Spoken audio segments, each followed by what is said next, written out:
All right, let's take a look at graphically representing data. So this is going to combine possibly all of our different scenarios here. So we have quantitative data. Okay, it's talking about a single variable is often collected in order to understand how a characteristic of a group differs among groups members or between groups. How old is a typical fast food worker? You take a survey to see graphically how the ages differ. So here, exercise 1, Charlie's Food Factory currently employs 28 workers whose ages are shown below on a dot plot. Answer the questions based on this plot. So we look here, okay, 15 is the lowest on our chart, but not the lowest age. So it looks like the lowest age is 16, the highest age is 42. How many workers are 18 years old? So we need to find 15, 16, 17, 18 is right here.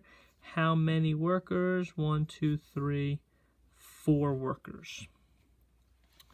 What is the range? Recall, range is highest value minus lowest.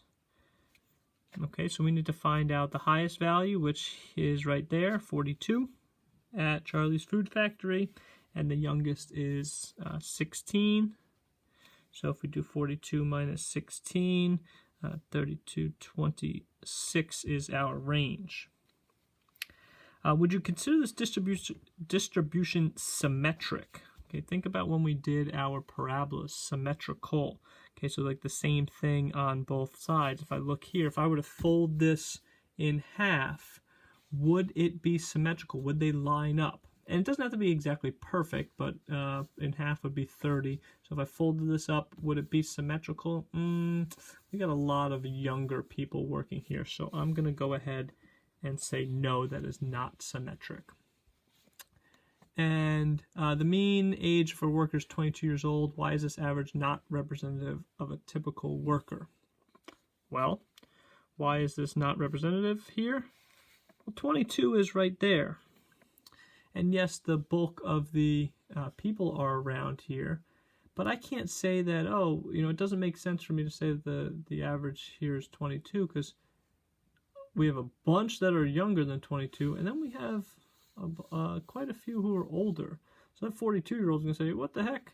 Okay, I'm 42, I ain't 22, I'm an older person here, so that's not going to help me here. So just that there's people who are a lot younger. There's only one person in this place out of 28 that's 22, so that we'd have to use a different set of data, central tendency to figure that out. So now creating a dot plot. So you're going to pause for a little bit to try this dot plot on your own, and then we will go through it here. A farmer studying the weight of baby chicks or chickens. After 1 week of growth, they find the weight in ounces of 20 chicks. The weights are shown below. Construct a dot plot. So exactly what we have in Charlie's Food Factory here. We're putting dots at all of these. So 2, 1, 3, 4, 2, 2, 3, 1. I'll try and go quicker here. 3, 4, 4, 5, 6, 3, 8, 5, 4, 6, 3. Done. Now we're looking at exercise 3 here. Shows a histogram based on Charlie's Food Factory. Just show it a little bit differently, which is perfectly okay to do. Attempt to do these problems on your own, so pause this video to attempt these, and then we will look at them here. How many workers have ages between 19 and 21 years? Okay, so we find that interval here, which is right here. How many workers? Looks like it goes 2, 4, 6, 8, 10, and then there's one more, which would be 11 workers. What is the disadvantage of a histogram compared to a dot plot? Well, we have intervals instead of the actual number here. So if I looked at this one, I have their exact ages. A histogram, I have a span. So 16, 17, and 18 are all bunched into one. 19, 20, 21 are bunched into one. So it doesn't help me in that case. So I don't know how many people are 20. I just know that there are 11 between these ages here. Does the histogram have any advantage over the dot plot? Again, we have just a different way to look at these. I wouldn't really say there's many advantages here, but we can kind of open to interpretation here. And exercise 4 is going to be creating a histogram. 2006-2007 Arlington High School boys basketball team. They had a record of 15-5. Total points scored for each of the 20 games is listed below in order of the games that they were played. So we have our, again, you guys are going to pause this and try on your own. We have our intervals here. We're going to put tallies. We're going to put the number of tallies that we have here. So go through 76, 55, 76 again, 64, 46, 91, 65, 46, 45.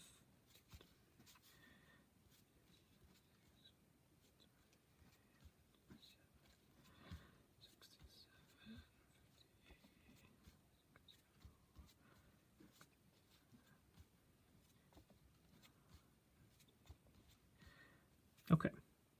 And our frequency, the number of tallies, there's 3, there's 8, there's 6, there's 2, there's 0, there's 1. Should add up to 20. 14, 15, 16, 17, 18, 19, 20. Remember, our histogram needs a title. Team points scored. My intervals down here would be points scored. And this would be number of games.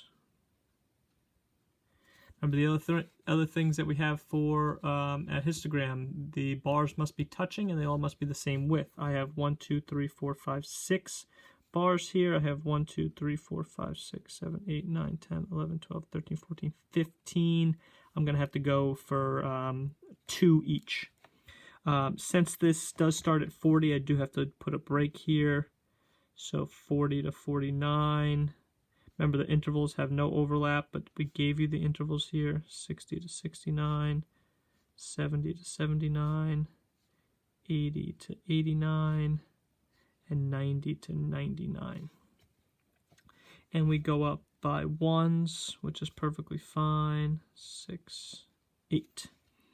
How many were scored between 40 and 49 points? 3. So I have that there. 8 were between 50 and 59. 60 to 69 were 6.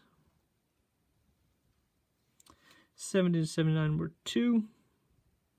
There were no between 8 and 8, no games between 8 and 89. I just like to put a line there because remember they're all supposed to be touching, and then there was 1 game between. Okay. And that is our histogram. So we're going to have the same video for Thursday's class as well because you guys are going to try some of these on your own. Thanks a lot, guys. Hope this helped.